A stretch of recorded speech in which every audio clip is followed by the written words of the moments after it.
It wasn't a very big demonstration, but some of these anti-Gaddafi students had come from as far as Manchester, their faces hidden to avoid identification by observers inside the bureau.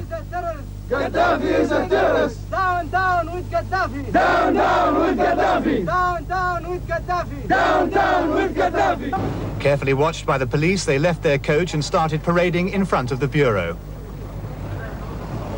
For the police, it was just another routine assignment, nothing to worry about, just another demo. WPC Fletcher was in the middle of the square as part of the thin cordon to stop the demonstrators getting too close to the bureau. On the other side, underneath the bureau, a small group of pro-Gaddafi students started chanting in opposition, but they stayed well back.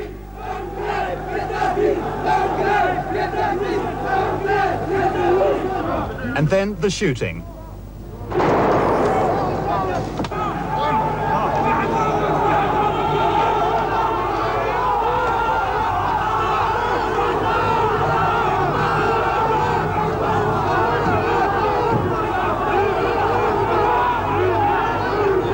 People were hit in a short burst of fire.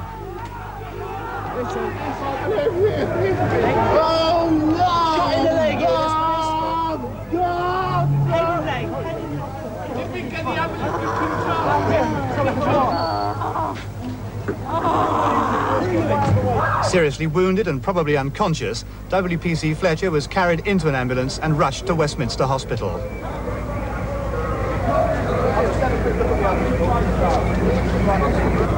The other, less seriously wounded, were given immediate first aid on the pavement. Apart from Yvonne Fletcher, all the injured were Libyans taking part in the anti-Gaddafi demonstration. She was brought to the hospital just before 11 o'clock today. She was taken to theatre, and after about an hour undergoing surgery, she died at about midday. She died of serious gunshot wounds to the abdomen. By now, more armed police had been rushed in and quickly took up positions around the bureau. Overhead, the police helicopter checked movements on the ground and helped to coordinate the police operation. The operation was controlled by senior police officers from a mobile headquarters parked just round the corner from the bureau. And then a man was allowed out of the bureau. Later, he was identified as a Libyan television correspondent. He walked silently towards the police, and then he was thoroughly searched before being taken away to answer more questions.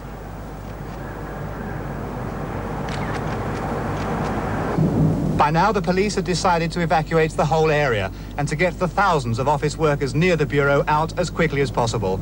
It was felt that if it came to more shooting, anyone within range of the building could be at risk. And for some, this meant an undignified and awkward departure over rooftops and down fire escapes. To complete the sealing off of the square, scaffolding was moved in to enable screens and tarpaulins to be erected. The police are now in telephone contact with the bureau, but it's essential that nothing sudden happens to escalate the situation into more violence. To that end, the public were being kept out of the way and out of sight. Only vital personnel are being let inside the cordon. The police have now settled in for what could be a long wait, while their senior officers and the politicians decide what steps to take next. The objective is to ensure that everybody in that building comes out so that the inquiries can be pursued and that the police can go in to search for weapons and explosives. Meanwhile, the government has protested in the strongest possible terms to the Libyan government, both here and in Libya itself.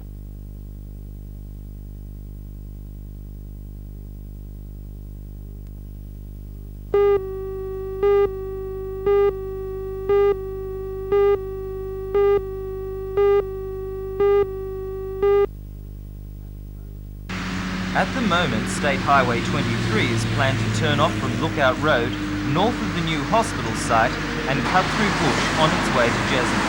However, the route crosses land considered ideal for the new hospital buildings. While confusion reigns between government departments, local residents are asking that the highway branch off Lookout Road south of the hospital and travel around the western side of the new site. At a protest meeting last night, it was suggested a western route will avoid increasing the amount of traffic already using congested Lookout Road. The residents also decided that the access road to the new hospital preferably should not have its entrance on Lookout Road. Chairing last night's meeting was Alderman John Tate. The Minister, Mr Brereton, has accepted Alderman Tate's invitation to examine the situation in person within the next few weeks. Alderman Tate says a roundtable conference on the matter is needed between Mr Brereton, the City Council and local residents. Last night's meeting resolved to request such a conference. It will also ask Newcastle City Council to conduct a local environmental study of the whole hospital project and has endorsed the establishment of a botanical gardens on the northwestern corner of the hospital site.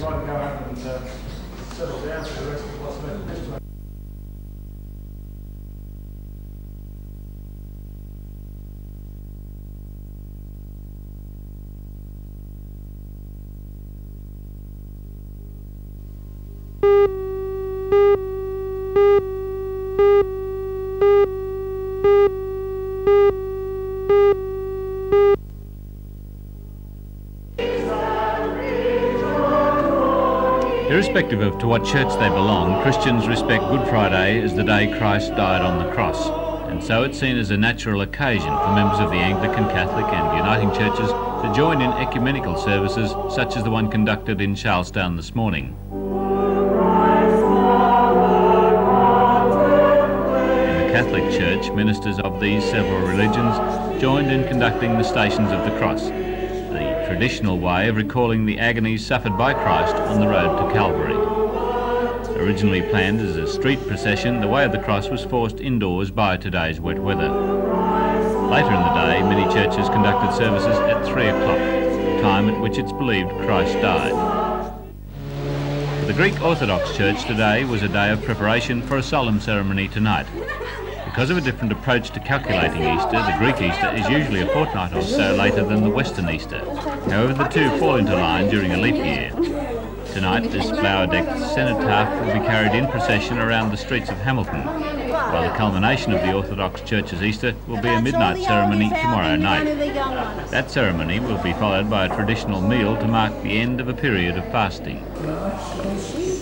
Meanwhile, a number of young Charlestown people today ensured that some who might be forgotten will share in a little joy on Easter Sunday. All members of the Leo's Club, the young people, raised money by making and raffling baskets of Easter eggs. Then they used those funds to purchase dozens of chocolate eggs they distributed to the elderly and ill who are registered with Newcastle's City Meals on Wheels service. Across the city, the kindly Easter bunnies brought a lot of pleasure to many a household. The Easter eggs becoming reminders that someone cares. Hello, Mrs. Clues. We're from Charlestown Leo Club, and we're spreading out our Easter spirit for the holidays, and we'd like to give you an Easter egg and say Happy Easter. Thank you very much. Thank you. Thanks, love. Happy Easter. Thank you.